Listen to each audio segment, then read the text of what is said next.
Good evening, everyone. This is your evening news recap. I hope all of you guys had a wonderful day. My day's been pretty all right. It's Friday. It is the 16th of May. Yeah, not too much to say about that. The weekend's coming up, so hopefully you guys all enjoy your weekend. I know I will, thankfully. Um, with that being said, we have two segments today. Again, per usual, a majority of the news coming from the Trump administration segment today, as we have four topics, and in the other news segments we have two topics. But yeah, with that being said, let's open up with the Trump administration segment tonight. The Department of Homeland Security is considering a migrant TV show competition for citizenship.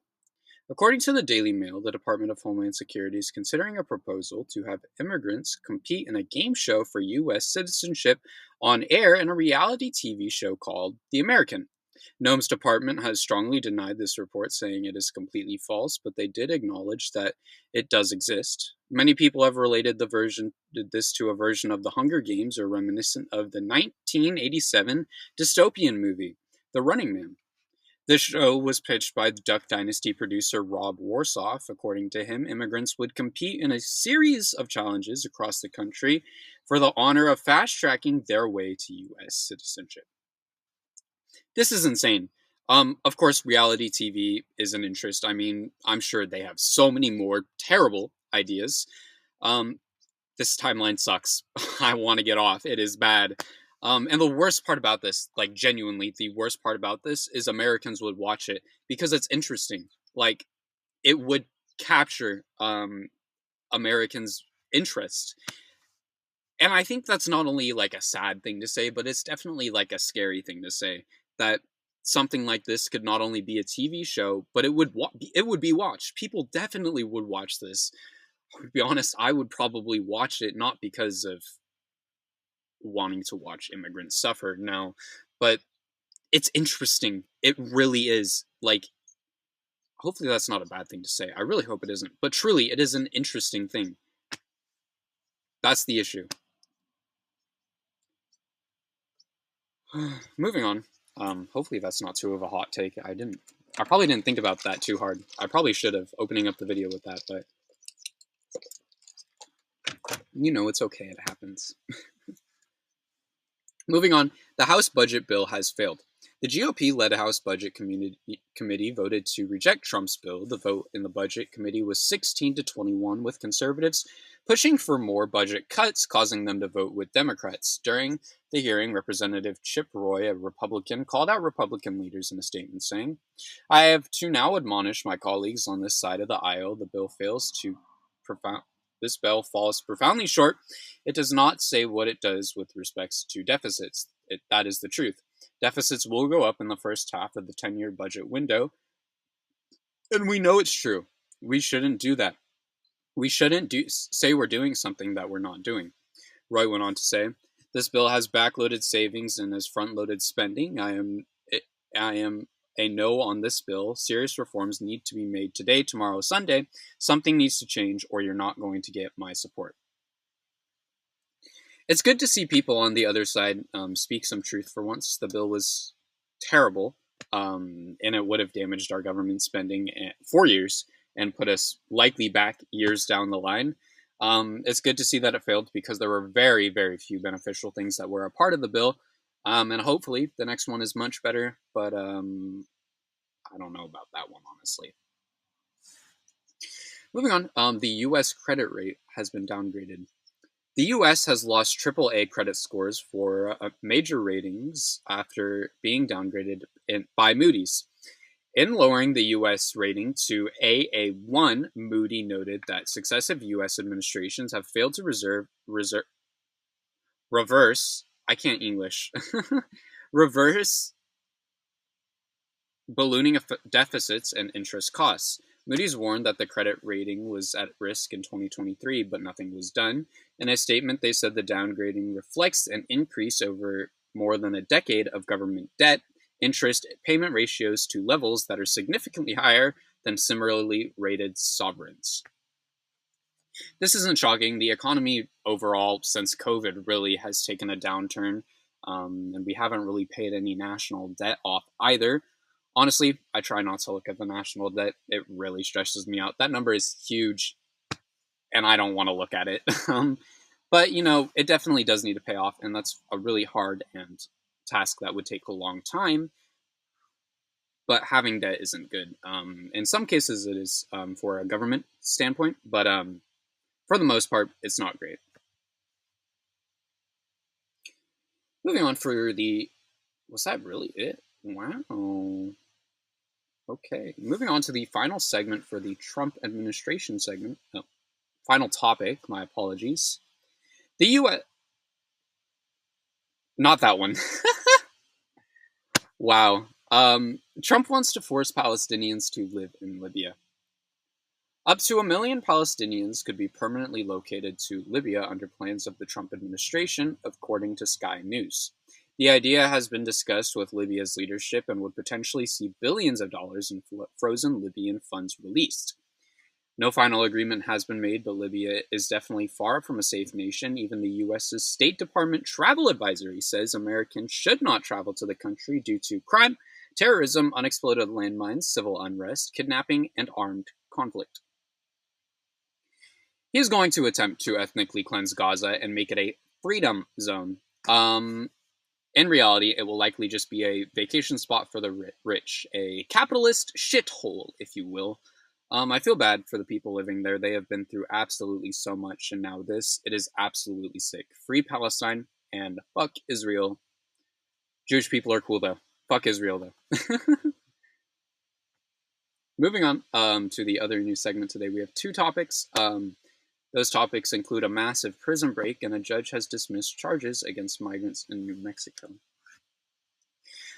This week, a federal judge in New Mexico has dismissed trespassing charges from dozens of migrants caught in a newly created buffer zone along the southern border. Judge Gregory B. Warmonth ruled that the original criminal complaint failed to establish probable cause. These migrants have still been detained and face deportation, regardless of the ruling. I can't wait to get into office and fix this god-awful immigration system. It pisses me off how many people's lives are not only destroyed by the fact that they can't get citizenship, but how many people are killed now because of it.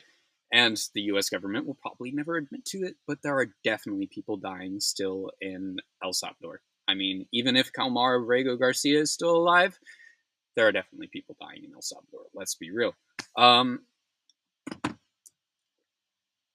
that's the problem with the immigration system. The problem is that this country is so racist that we have made it so hard for people of color, especially, to immigrate into our country and get citizenship and live out their lives here because of racism. And it's honestly not only disappointing, but as Americans, we should be, what's the word? Not disappointed, but I had the word in my head, and as soon as I went to say it, I forgot it. Something along the lines of disappointed. I'm going to continue what I was saying. It is destroying so many people's lives, and it is having terrible impacts on not just Americans, too, who are being deported wrongfully, but these people who are coming to the country for an opportunity. The immigration system, and as I've mentioned so many times before, the education system are the first two things I want to focus on as soon as I go into office. That is at the top of my list, because those are two things essential to this country. We are a country that has been built on immigration, and we are a country that relies on the future generation, and that future generation needs to be smart and prepared for life. And where we're at right now as a country is the opposite of those two things, and that needs to be changed, because that does not support the fundamental values of the United States of America. Moving on to the final topic for today, there has been a massive prison break. 10 inmates have escaped from the New Orleans Parish Justice Center in New Orleans with the help of people inside our department, according to Sheriff Susan Hudson. Officials discovered the missing inmates during a head count at 8:30 a.m. Friday. The inmates allegedly started yanking on cells to pull it off the tracks just before 12:30 a.m. Hudson said at the conference they were able to break open the door. They were able to exit the jail about 1:01 a.m. after breaching a wall behind a toilet in the jail. 3 employees were placed on suspension pending investigation due to the situation. It's nice to hear not always political news all the time, so that's why I decided to cover this. Normally I wouldn't, but I just wanted to read an article that wasn't so political. You know, these people were obviously incarcerated. Whether it was wrong or whether the ruling was right or not, they should be in prison. A judge has ruled that they are criminals and should be in prison. So hopefully these people are able to get back, especially if they're terrible people. But I mean, there's no way that somebody was away for long enough for these people to get out of prison. Like 10 people broke out of jail. That is insane. Somebody definitely was involved in the prison. I'm not going to say that there wasn't, because there's no way that happens without somebody being involved on the inside. With that being said, though, that's all we have to talk about today. If you're on YouTube, please consider dropping a subscribe, dropping a like, dropping a comment down below. We're on our way to 500 subscribers, and I believe we passed 160. We're going to check right now. But we're growing fast on YouTube. It's so great. I am so grateful, guys. Thank you all so much. Oh, we're almost to 160. We are at 156. Thank you all so much. I mean, it truly means the world to me. It's always been my dream, especially to make videos on YouTube. And I've had a lot of success in the past few months in the content world, and it's been really great. I never really thought that I would end up, having success or actually making money from the internet, but now I am. And although it's not a lot, it's still something that, kind of brings joy to my child self, or my inner child. But if you're on Substack, please consider pledging your support. All funds go to me. They help me pay for the things that I'll need to pay for in college, like food, clothing, all the stuff like that. But if not, you can always subscribe for free. I appreciate all forms of support on my content. Please also check out my Blue Sky. That's where you get the, random little notifications that these videos are coming out and other little bits and pieces. I was going to post a picture of my nails on there because I haven't really showed them off in full, but I keep forgetting to. So I will do that after I finish recording this. And if you want to go see, it'll be on my Blue Sky, and drop a follow while you're there. But yeah, with that being said, thank you all so much for watching. I will see you all in tomorrow's episode. Later.